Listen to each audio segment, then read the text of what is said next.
Hindi na ito mga member na ano is motor. Ano na nagising sa motor. Pero, laan ay mga bago na ako. Alos ko ng pagsimahan. So, yun ang good things. And then,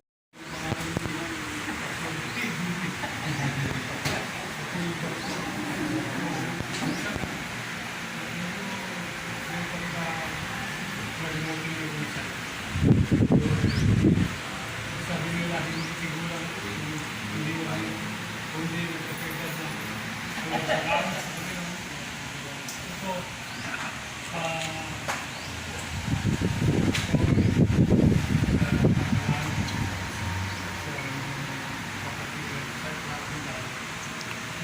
salamat. Sabi ko, magpahinga na ako.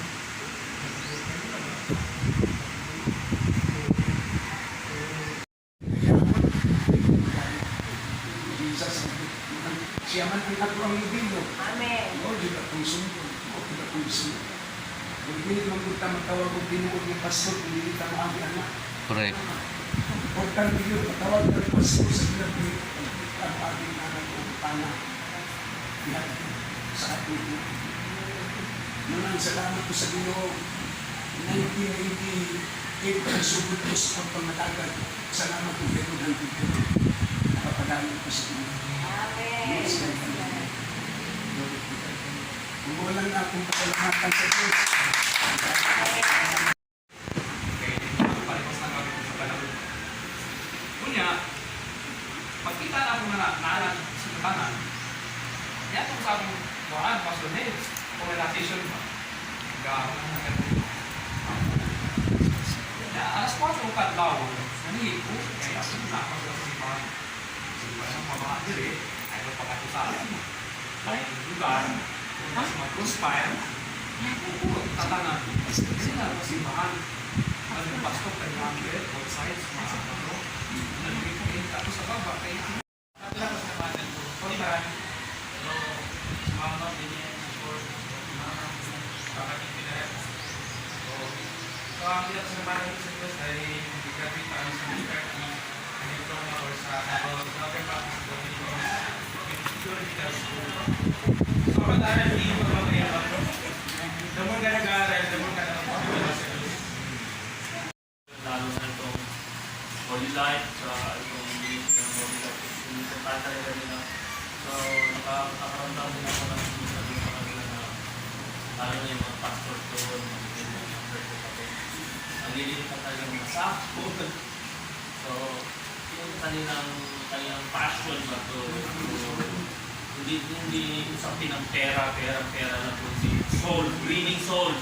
Winning souls for the Lord. Anyway, Sa ospital, kaya puro na niya akong lawas, akong mata, kaanan na, ito na ni kaayo. Last na hospital, ginalas ako ka ng emergency hospital sa parang kianaan ako sa doktor, kianaan ako. Kaya ingon nila nga, pilit ako magtugay. Oh, pero, grabe si Lord. Yeah. Okay, from kanyaan ko, parang great good tayo sa Ginoo. Ang ako hindi mo lang, hindi ko tayo magtambal, ginasapsap lang kasi ilalang sa unan, no? Praise lang kay Lord.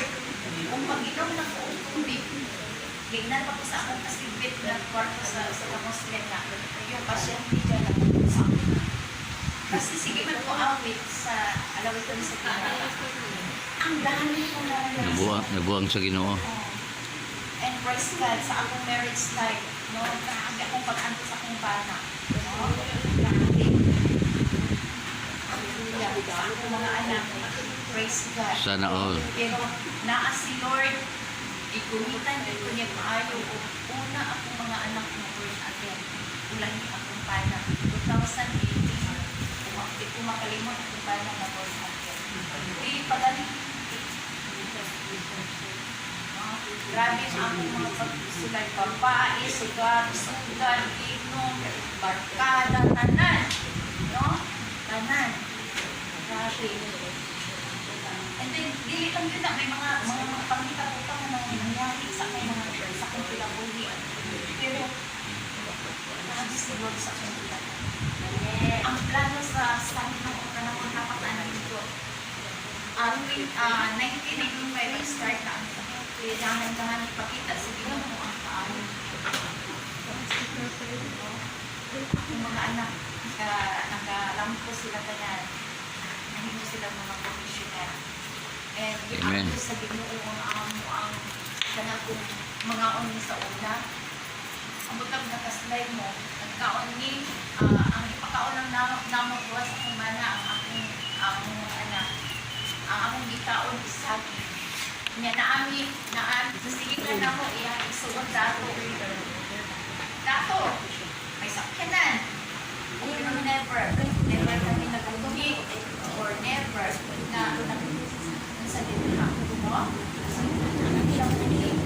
Kami sa Ginoo na makabuti, no? Basta, ano, Nagkagulo daw sa harapan. Balik Dato Muhammad. bakit? Nagkagulo. Baril. Ano yun ko muna ako? Mas mo na ng Lord. Mas mo na. So, yun no, ulitin ko ang tanong sa Ginoo sa ating mga kinabuhi, no, bilang mga alagad ng Christ, napakaganda. At ang plano ng Panginoon sa atin, no, ano ang mga pinagdaanan, pagdadaanan pa natin. Yes. Amen. Hallelujah. Kasi kaakibat natin ng mga trials and testing in life, no? Hallelujah. No, nag-invite ng mga pangyayari na yan na Bro. mas Politiko damot po. pa ang mga Politiko. mas damot pa ang mga mag-inipon na kaniya. No? Hallelujah. And pangatlo is God's plan. Nagtudrok ka na ito na mag-trust lang dito sa ilang. Yes. Amen. So, I hope and pray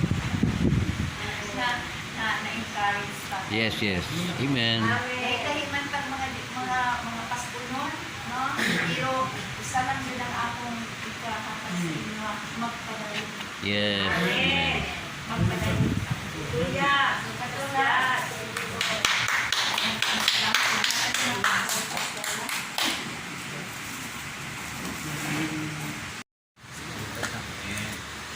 Nag-duty po ba kayo? Amen. Bilang mga sundalo ng Diyos, ang mga Armed Forces of the Philippines, they are on duty. Active and on duty, masabi nilang, still, they have the favor. Tayo mga anak ng Diyos, nagpapatuloy tayo para sa trabaho na sinasabing manalangin. And we will be concerned as Jesus cares for others. So we will be concerned for others. Ito ang pinakamagandang bagay na nakita ko na talagang ang Diyos po ay nandito.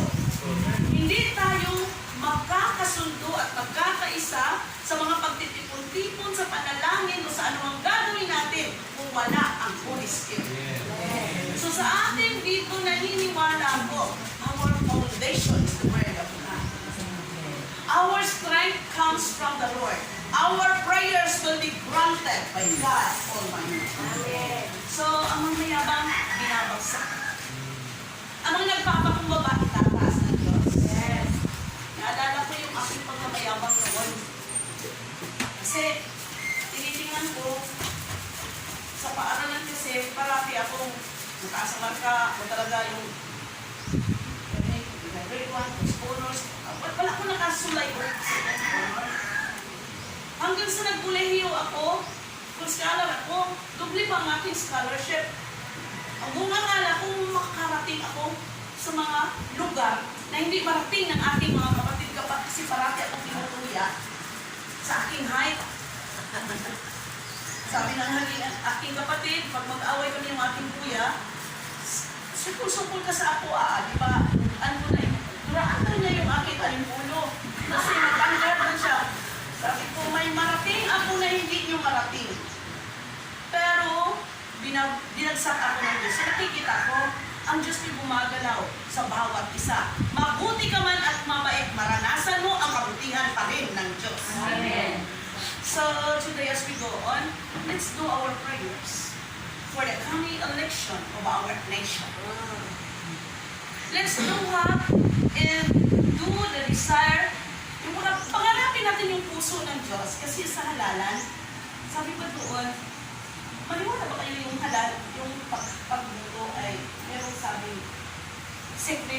choice. Sagrado ba ang mundo natin? Pero parang nawawala ang ating kasagraduhan kung mamili. Pero sabi ko, ang tanging alam ko, pag magbigay ka ng ikapuno, sabi ng Diyos, I will make it secret.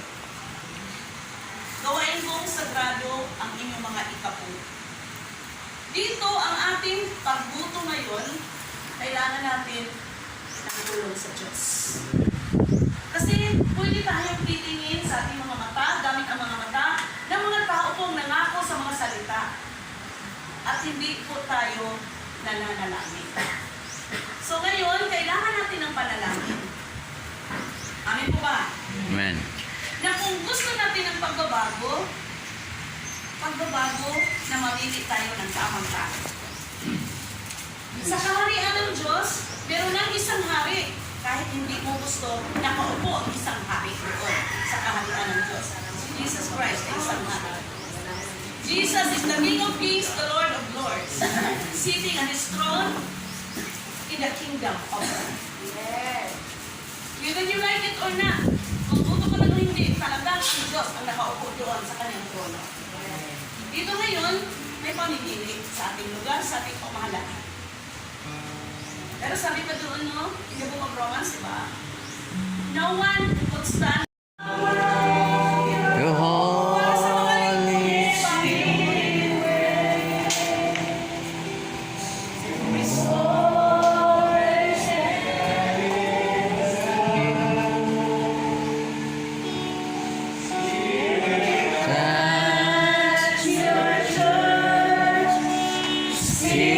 the heart of man, us, Lord, with your passion once again. I want to care for others like Jesus cares for me. Let your rain fall upon me. Kailangan namin sa Diyos. Ang iyong awa at pagharap.